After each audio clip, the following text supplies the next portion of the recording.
Hello and welcome to today's episode of the Bible, your Biography Podcast. I'm your host. My name is Lynna. I am a spiritual mentor and teacher.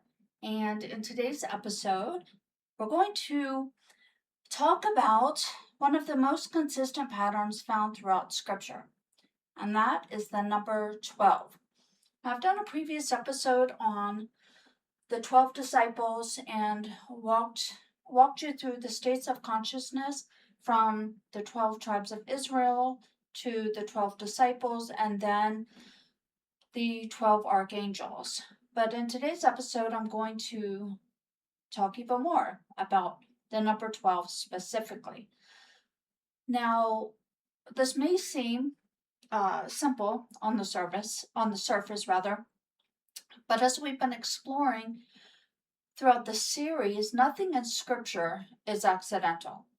Every number, every pattern, every repetition is revealing something about consciousness. It is revealing something about consciousness unfolding within us, the pattern unfolding within us. And I say unfolding, but it's really a remembrance of who we truly are. And that is consciousness itself. In a deep state of sleep, having a physical experience. Now, consciousness is not within us. We are within consciousness, a projection of consciousness. So the number 12 appears again and again in very specific contexts throughout the Bible. The 12 tribes of Israel, the 12 disciples, the 12 gates of the New Jerusalem, the 12 foundations, the 12-month astrological cycle, or the 12-month cycle. And then outside of Scripture, of course, we've got the 12 zodiac signs. And there's actually a 13th. And I have a theory about the 13th. The 13th astrological sign, that I don't know if it really relates to Scripture yet. I haven't done the research to find out if there's any correlation in Scripture. I think there is, because again, I have a theory about it, but I'm not going to go into that today. But again, outside of Scripture, we've got the 12 astrological signs. So that pattern of the number 12 is everywhere. Even if you look at the chakra system, and the 12, there's 7, but there's 12 main, and then there's a 13th, which again is why I want to look into that 13th zodiac sign. But anyway, before I get way off on a tangent with that, the pattern of the number 12, it's not coincidence. It is it's structure. And according to Hebrew understanding, and as emphasized in teachings in the Grace and Torah, which is where I go to when I'm referencing Hebrew numbers. I reference the Grace and Torah quite often. I find it to be very detailed when it comes to the numerical system in Hebrew. And the reason I go back to Hebrew is because the biblical text was written in Hebrew originally. And I know the text has been translated, and we've got other translations, but the original text was written in Hebrew. So so in Grace and Torah, the number 12 represents government, order, and structure. It also represents organized completeness. Now, this is where we need to be precise when we're discussing the number 12, because it doesn't simply mean that something is finished. It means that something is arranged correctly so that it can function. And it's not about an ending of any sort. It's about organization that allows operation. So think organization. within consciousness that allows an operation, right? The unfolding of the pattern of consciousness within humanity so that humanity awakens individually, one by one, to their true nature. It's the point where something becomes stable, directed, governed, and functional. And when we bring this into a psychological understanding, which is the lens that Neville Goddard teaches us to use, we begin to see something pretty powerful. And that is the number 12 is not just describing external systems, it is describing the structure of consciousness. And it's a moment where your awareness is no longer scattered. It is no longer reactive, no longer pulled in every direction by circumstances, but it becomes organized, directed, intentional. And this is critical in the awakening journey, because awakening is not just about realizing truth, it is about stabilizing consciousness in that truth, or stabilizing your awareness in that truth. And stabilization requires structure, it requires order, it requires what the number 12 represents. So let's now go a little bit deeper into the Hebrew meaning of 12 and the order that it governs.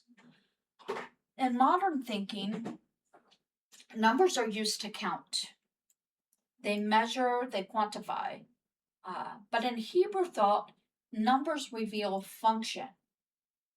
They reveal the nature of a process, and they describe what is happening.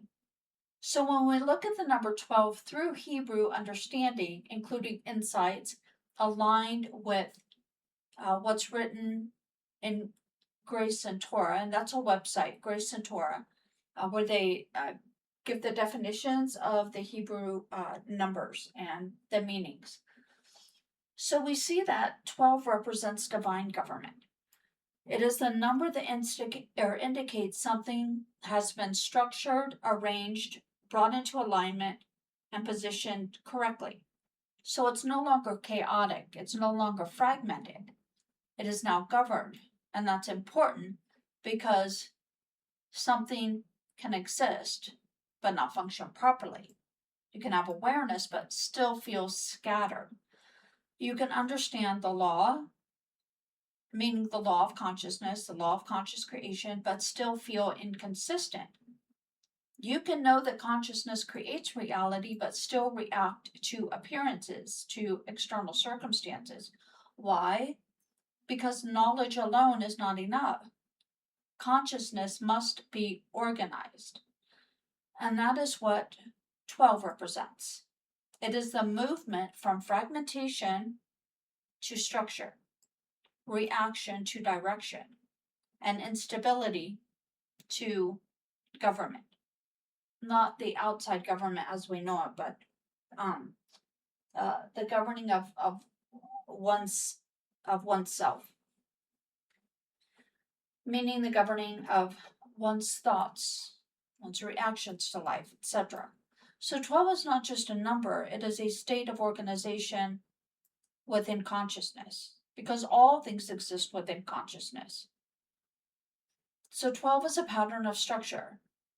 So let's look at where 12 appears and what it represents in each case, because each appearance gives us another layer of understanding. And again, I'm going to reiterate, and I've done individual videos on these, but the 12 tribes of Israel represent structured, unawakened consciousness. Man in a deep state of sleep, personified by the first man, the identity, which is Adam.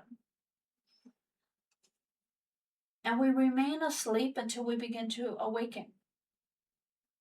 So the 12 tribes represent the structured states of unawakened consciousness.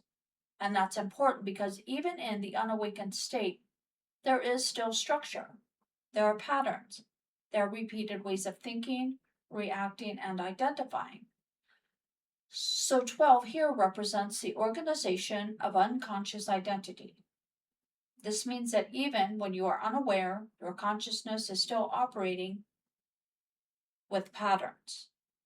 You are not random, you are structured, but unconsciously. The 12 disciples represent the organized mind, the 12 disciplined aspects of the mind. And then something shifts. The mind is no longer completely reactive. It is being trained, disciplined, directed, watching your thoughts, watching your reactions to life, being mindful of what you are imagining. So the 12 here represents the organization of conscious awareness. And this is where you begin to choose your thoughts deliberately, observe your reactions, and return to a state of consciousness deliberately. So now the structure is no longer unconscious. It is becoming intentional. Then we have the 12 gates. And these are structured entry into new states. In Revelation, we are told of 12 gates. Gates represent entry, access, movement from one state into another. So 12 here represents organized access into higher consciousness. This means that entering new states is not random. It follows awareness. It follows a structure.